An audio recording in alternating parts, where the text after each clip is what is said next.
दहलीज के भीतर दायां पैर रखते हुए मेघना ने अपनी ससुराल में गृह प्रवेश किया। नीची निगाह किए ही उसने अपने नए घर को चारों ओर से निहारा। बेहद सामान्य सा घर था। ड्राइंग रूम में सामान के नाम पर बेत के सोफे और बीच में पॉलिश उतरी हुई टेबल। नई बहू से गृह प्रवेश की सारी रस्में अदा करवाने के बाद उसकी सास और नंदे रसोई में चली गई। उनके पीछे पीछे मेघना भी रसोई में ही आ गई। उस समय उसकी सास फुलके सेकने में लगी थी।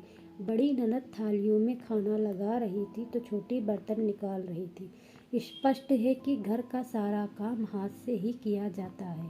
उसने निगाहों से पूरे रसोई घर का जायजा लिया।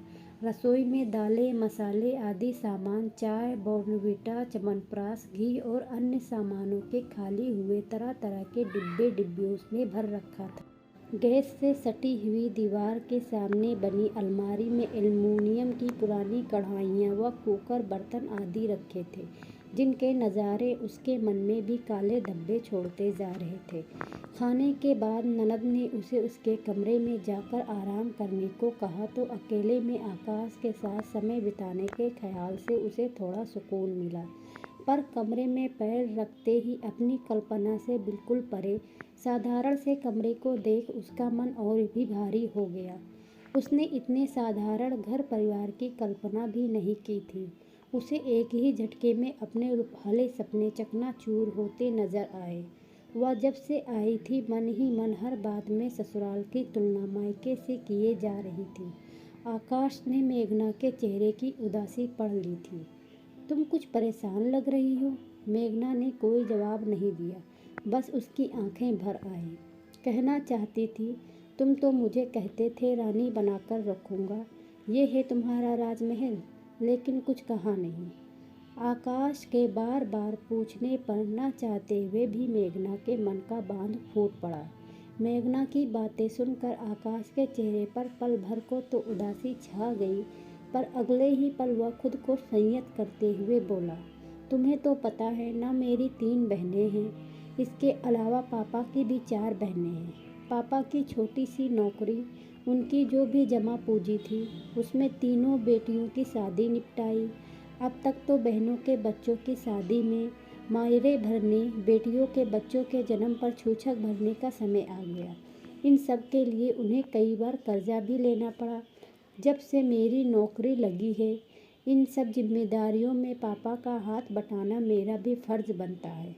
शादी से पहले मैं मकान के रिनोवेशन का सोच भी रहा था, पर मेरी सेविंग अपनी शादी में लगानी पड़ी।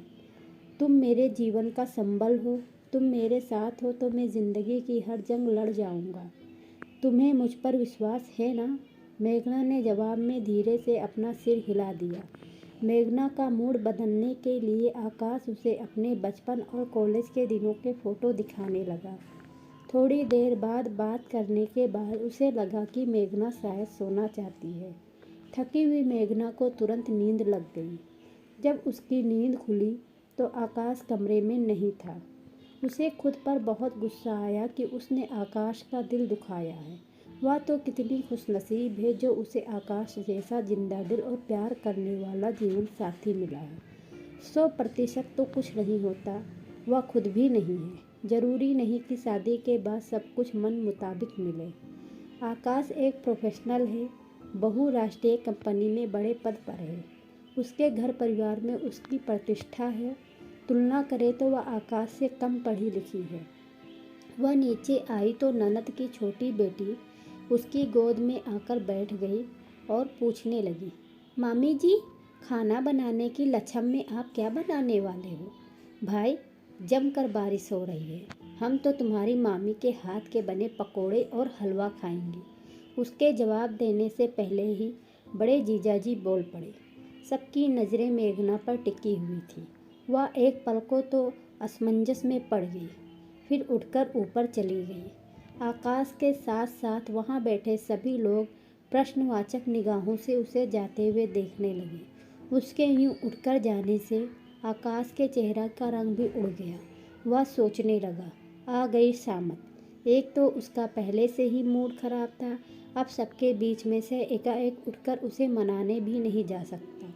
कुछ मिनटों बाद मेघना नीचे आई तो वह भारी सिल्क की साड़ी की जगह हल्की प्रिंटेड साड़ी पहने हुए थी।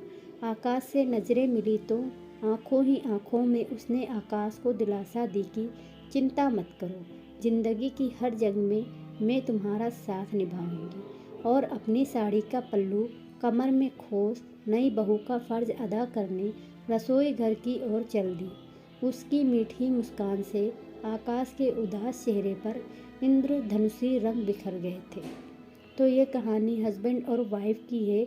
इसका निष्कर्ष ये है कि हस्बैंड और वाइफ को हर परिस्थिति में एक दूसरे के साथ खड़े रहना चाहिए।